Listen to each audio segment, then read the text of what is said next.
Hi guys, welcome to another day. And today I just want to continue from where I left off yesterday. Because after I'd done my video yesterday, I started thinking and reflecting on life itself. And then I look back at the expectations that I had in the past of what I should or do or whatever in the journey I've been walking on. But we know, like I said yesterday, a journey is not something that we don't get to the destination at right there and then at that time, but it's something that takes over a period of time, and in that period of time we journey with lessons, good, bad, the weird, the hard ones, but it's all part of the journey.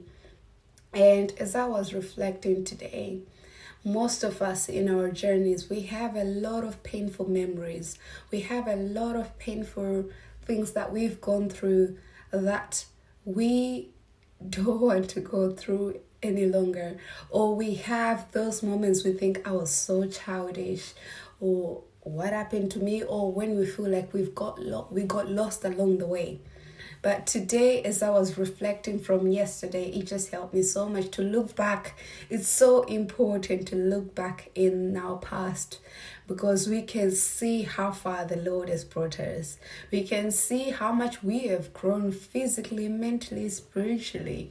Because most of the time, the things that we see, the changes we see are the physical ones, height, length, change of color of hair, why is that becoming whiter, you're getting older.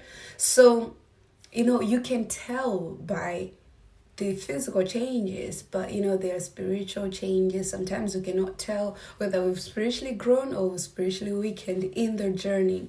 So it's so important to reflect back in the events that took place in our lives so that we can see how far the Lord has brought us.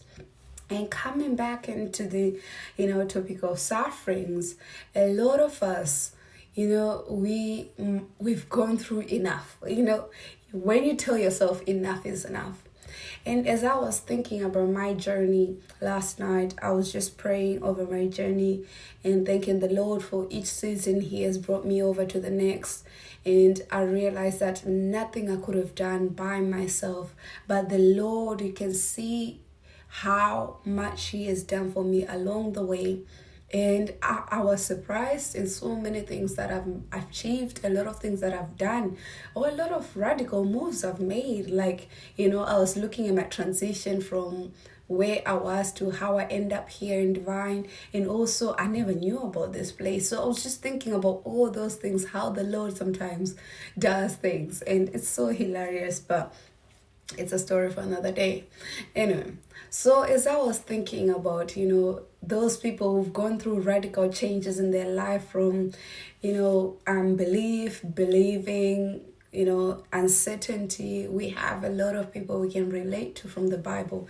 But my favorite one who really, really embraces the sufferings of Christ in later on of their life after looking back in their journey is St. Paul's. If you go to the letter of St. Peter, from 1 Peter 5, the opening chapter in Peter 5, it says, "Now as an elder myself, I witness of the suffering of Christ, as well as one who share in the glory to be revealed."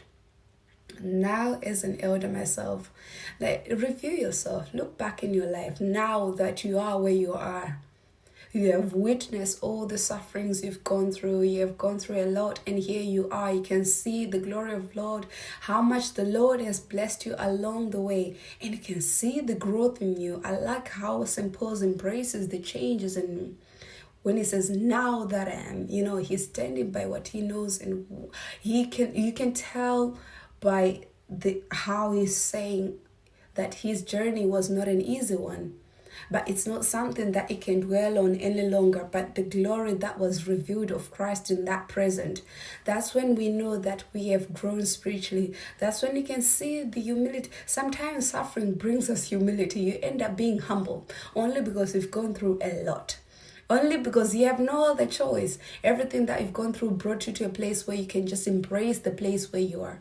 Embrace your sufferings.